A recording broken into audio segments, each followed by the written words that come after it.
Hello mga inday, magandang umaga. Magandang umaga sa inyo mga dudong mga inday. So today's video mga inday is hindi ko na talaga kaya mga inday. Nahihirapan na ako. Mga almost 4 months na itong dinadamdam ko mga inday ba. Yung sakit ng balikat ko mga inday kung nagka-worse siya mga inday. Kahapon napunta kami ni Dudong sa mga inday sa chiropractic sa ba yun yung para sa bone mga inday ba, kasi nagkalala-lala yung pakiramdam ko mga inday. Nahihirapan na talaga ako. Okay lang kung iganon ko siya, pero pag dito sa gilid mga inday, masakit na mga inday. Nagkalala yung sakit na nararamdaman ko mga inday ba. So tinitiis ko na lang siya mga inday. Minsan hindi ko na lang iniisip na may sakit ako nararamdaman, kasi minsan parang naano na rin ako sa sakit mga inday, parang naanad ako sa sakit ba. Pero nung mga isang araw mga inday, pagkatapos ako maligo, nilagay ko yung towel dito sa para lalabas na ako sa CR.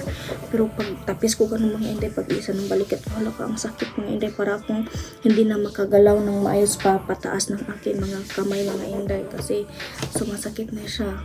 So sinabi ko yan kay Dudong. So sabi ni nag-research kami mga inday, pati kaninang umaga inday, patuloy yung pagre-research namin. Tapos kahapon pumunta kami sa chiro practitioner doon sa SM mga inday. Nagtanong kami kasi walang doktor. Tsaka yung doctor is available Wednesday at tsaka Saturday mga inday. Nagtanong kami kung magkano yung bayarin ako mga inday. Consultation pa lang 5,400 na mga inday. Ang laki, para akong hindi itutuloy mga inday ba, kasi paano pag nagbayad kami ng ganun, first session lang mga inday, tapos wala pa yung bayad sa x-ray, kasi magpapa-x-ray daw after ng consultation. So napakamahal. Sabi ko pag kinuha namin yung ganun mga inday, trinay namin, paano pagkatapos ng session is hindi pa rin nawala. So sayang yung pera mga inday ba. So nag-research si Dudong, sabi niya acupuncture daw yung makakatulong din yung acupuncture mga inday. So patuloy kami nag-research din. Sabi ng mga na-research namin na mas makabubuti daw doon sa chiropractic. So kahit na mahal daw inday, sabi ni Dudong, kahit na mahal, balikan na lang daw namin ngayon, may doktor ngayon. Sabi niya sa sunod na assessment mga inday is another payment na naman daw. Sabi ko, laki naman ang gasto dito. So parang para akong gustong umatras inday ba sa laki ng maggasto siguro nito. Nagre-research ako mga inday kung ano yung ibang mga gawin na dito lang sa bahay na hindi masyadong gagastos ng malaki. Trinay ko kanina mga inday, yung nasa Google na gumaganon daw mga inday ba, tapos isa-isa, masakit talaga dito mga inday. Sakit talaga. So doon si Dudong talaga nagpa-decide sa akin mga inday na magpa-doktor na lang, magpa-karyo na lang kami mga inday, para malaman namin kung anong rason dito, at saka para na rin mawala na to inday, kasi tagal ng panahon na tinitiis ko to. Papunta na kami mga inday. Ayan lang yung SM inday, o malapit lang sa amin.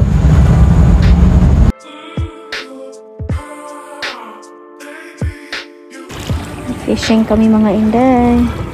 Si Dudong mag-relax mga inday, o si Dudong nagpapahinga muna kami mga inday.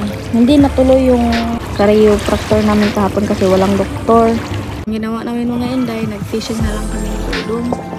Tingnan yung paligiran namin mga inday, puro mga kasagutan. Kasi yan, mga kahoy na nakuha ko kahapon mga inday. Yung unang isda na nakuha ko, yung diwit mga inday. If you see this one, it shows that the water is dirty. Oh, parang madumi yata yung tubig dito mga inday. Ayan, tapos na siguro mga inday. Ganda ng fishing mga inday kapag may upuan kayo na ganito mga inday.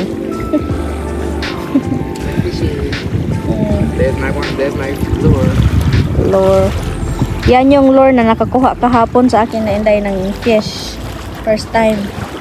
Ang ganda dito mga Inday ba? Yung nature, malayo sa syudad.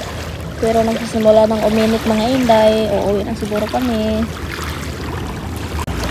Andun yung tinitirhan namin mga Inday. Oh. Yun, yung na building na yun. Yan. Tapos ito isang malaking lake dito mga Inday. Pero nagsisimula ng uminit. Kaya it started to get hot, hon. Let's go. You ready to go? Yeah. Natanggalin na niludong yung ano Inday, yung fake na isda. Ito yung mga bait na binili namin kahapon mga Inday. Mahal pala itong fishing kit na ito mga Inday. Ganyan ba, gumastos kami ng almost 5,000 lahat. Ito. Kala ko hindi masyadong gastos. Gastoso pala mga Inday. Kala ko yung normal lang na pinumingwit natin. Hindi pala. Ito yung upuan na inorder namin sa online mga Inday. Ang ganda. Kahit saan namin dinadala. Tapos easy lang. O, ganyanin lang. Ayan, o. Tapos na.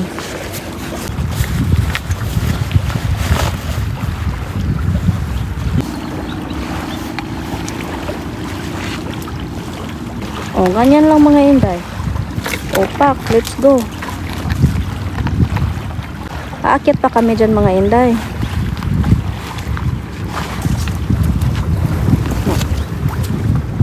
Ito yung dito kami nagpiknik dito mga Inday.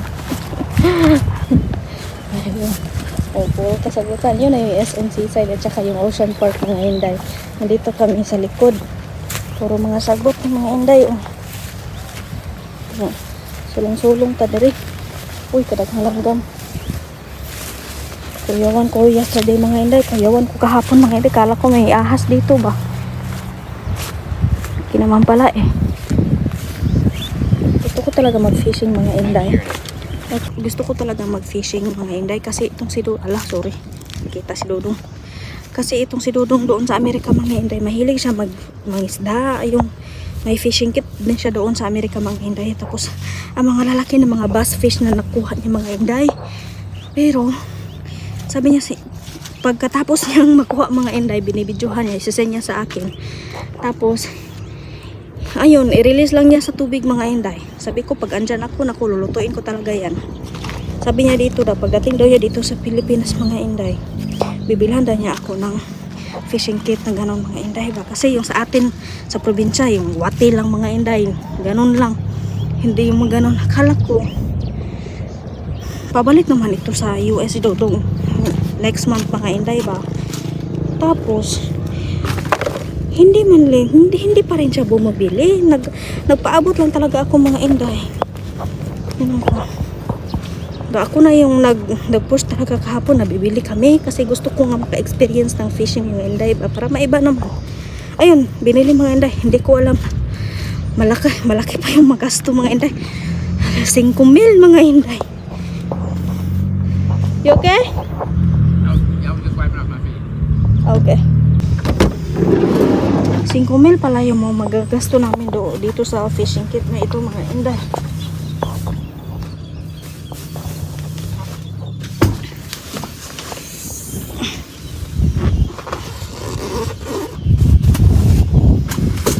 Kalat ng sasakyan na namin mga Inday. Yung socks ko.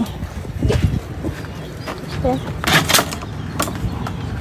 Uwi na kami mga Inday kasi mainit na. Nag-walking kami kasi ng umaga mga Inday. Inatataiman ako. Isang ano lang, mga 30 minutes lang ako nag-walking mga Inday. Ayun na mga Inday. Yan na yung building na tinirahan namin. Malapit lang. Tapos yung lake at doon lang yung lake.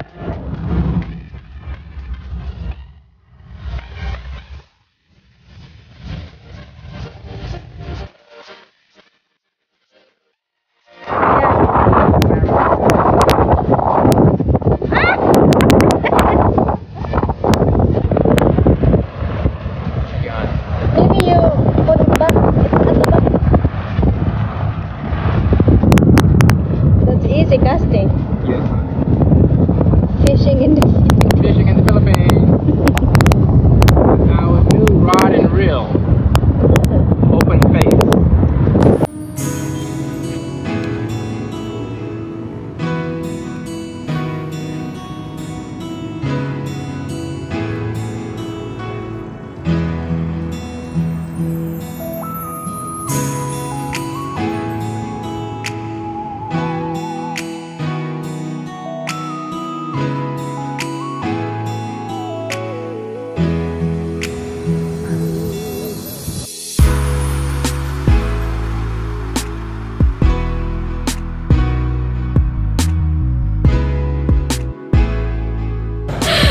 She got a fish. I don't know what's this fish.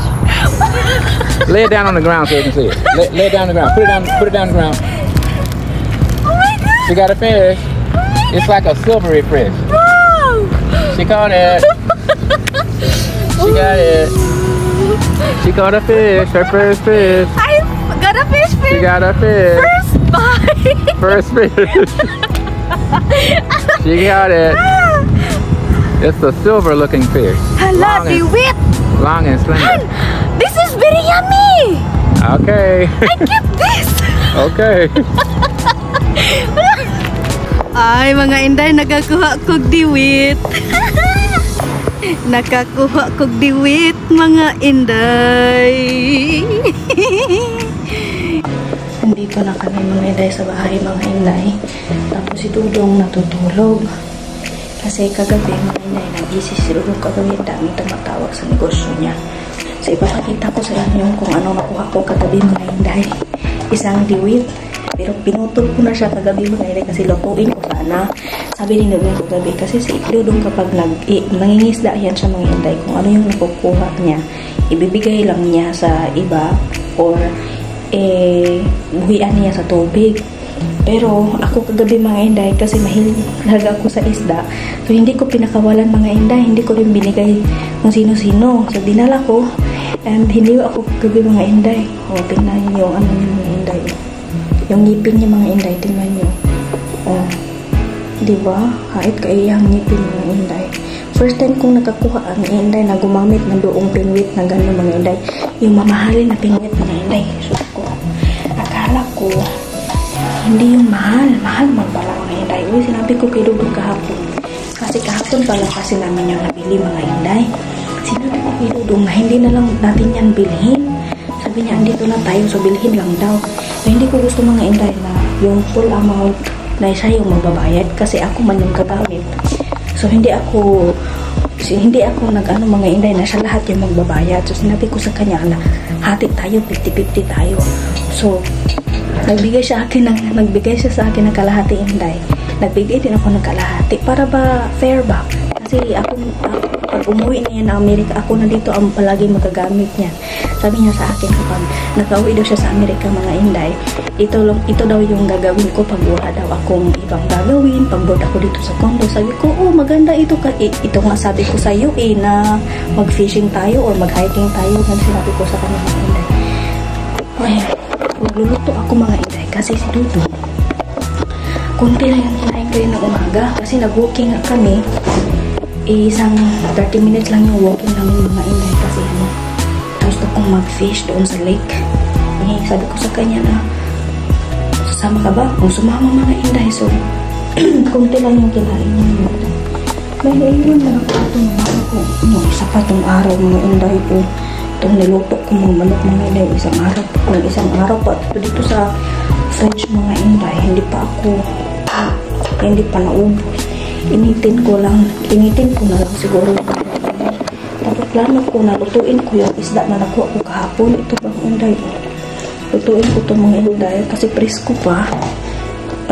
Prituhin ko yan, mga inday. Hindi ko alam kung anong ibang luto dyan kasi yung bata pa kami, mga inday. Diwit may tawag sa amo yan, bulad na ba yung yung dried fish na, mga inday. Kapag nagluluto ako ng kanin sa rice cooker, dinadamihan ko na para isang na lang ba, isang lungag na. Hindi na ako palagi magsasahin. Sa kanya ko to natutunan, mga inday, na na yung kanin. Dami. Mag-iisang linggo na din ito dito, mga inday. Magluluto daw ako, damihan ko lang daw para init-initin na lang. Sabi ni Lolo. Initin ko na lang tong tira niya. Isang araw ito. Wala ako mga inday, magtutupi ako nung nilabhan ko nung isang araw din.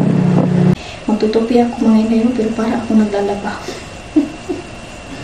Ginaganito ko itong mga inday kasi pag naglalaba ako mga inday, talagang masasatisfy ako sa sa hulak, sa bango ng nilalabahan ko. Pero ito kasi mga inday, kasi mga past days, iba yung panahon ba, hindi maganda yung panahon, so hindi ko siya nilagay sa taas kasi baka ulan, tapos init ulan, ganun. So dito ko na lang siya sa CR nilagay mga inday. Kaso lang, nung nag-dry na siya mga inday, tuyo na siya mga inday, ginaganon ko, hindi ako satisfy. Ang daming surf na yung pabango yung nilagay ko mga inday. Pag ako yung naglalaba, dadamihan ko talaga mga inday. Pero yung na siya, natuyo na siya mga inday, hindi yung bango na hinahanap ko na lalabas, iba. So kapag ginaganon ko siya mga inday, lalabas yung bango ng sort na nilagay ko. Fabric conditioner mga inday ba? Yan, lumalabas. Hindi ko alam mga inday. Bakit? Naranasan niyo na ba to? Kaya maglalaba tayo ulit. Ayan. Ayan mga inday, mabango siya. Pero pag hindi ko ginaganito, hindi mabango. May ibang amoy siya. Kahit na sa taas ko siya ilagay, kahit na yung araw talaga yung sa kanya, makauga, sa'yo lang diyapo ng baho niya mga inday. Labatan so may sasabihin ako sa inyo tungkol sa sitwasyon namin ngayon ni Dudong. Baka sabihin ng iba dyan, nagre-reklamo na naman yan. Uy mga inday, hindi ako nagre-reklamo. Uy, sinasabi ko sa inyo, sinishare ko sa inyo kung ano na yung status ng buhay namin. Bahala kayo dyan. Kung sabi nyo, palagi ako nagre-reklamo, reklamo. Walang kasama dito. Yung kasama ko dito, English baka. Hindi ako makashare ko anong mararamdaman ko.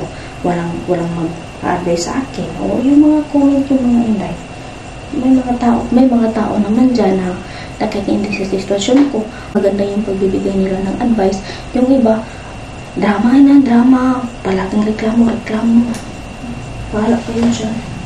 Sa relasyon namin ni Dudong ngayon mga inday, na-feel ko na medyo malamig na din si Dudong sa akin.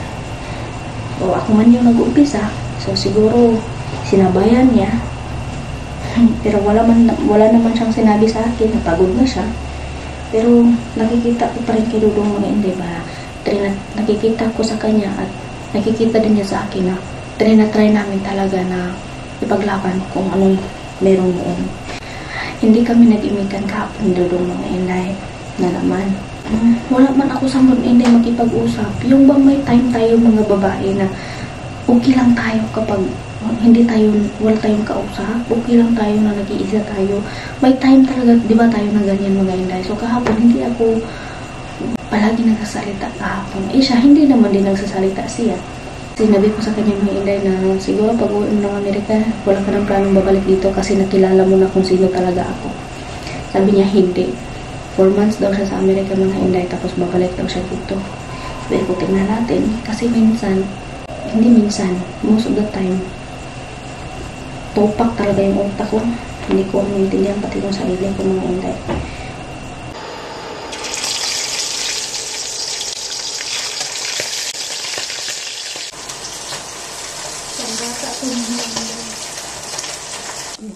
Ora ra siyang bulat mga inday, para lang siyang hindi ko alam mga inday kung kakain ba si Dudong nito. Pero kapag hindi siya kakain, ako lang mga inday. Tikman natin yung iko.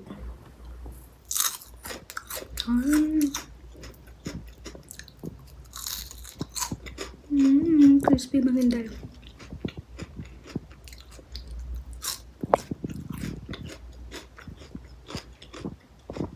Kanin mga inday.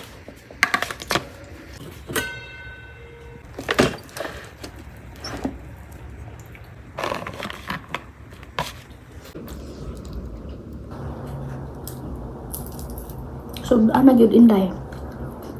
Sudaan na yun. Bastante na.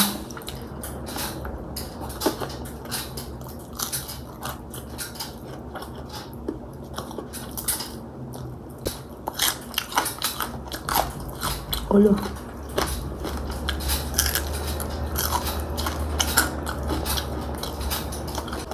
Lahat ng ulo mga ina.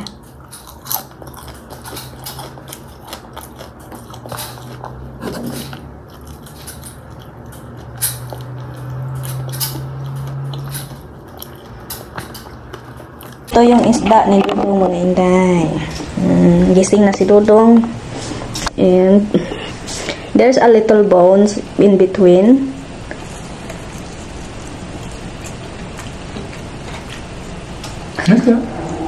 There's a bone a little. Na, kinain na yun. How was the taste? It's good.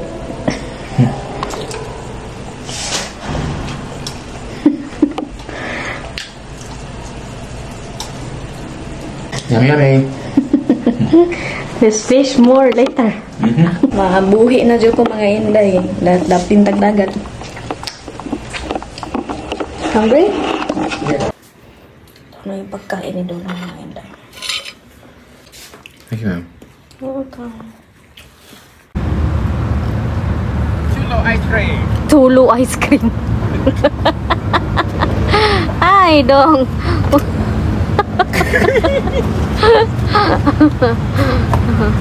Oh, ice Usa? cream. Duha. Chulo. Tulo, let's go. Ayun, sa Dudong mga inday, bumili siya ng 2 Sprite. Ibigay daw niya sa 2 tao dito mga inday. Kasi nasarapan daw si Dudong sa manok nila mga inday. At napakainis daw sa loob, kaya binilhan sila ni Dudong ng Sprite. Na-strip ka? Nakakain mo lang. Yes, sir. Now I'm working so hard. Oh, thank you, sir. Thank you so much, sir. Inday, hindi kami nakapag-fishing ng maayos ngayong gabi mga inday kasi ang daming lamok. Pinapasok kami doon sa private na area mga inday, pero hindi kami nagtagal kasi ang daming lamok.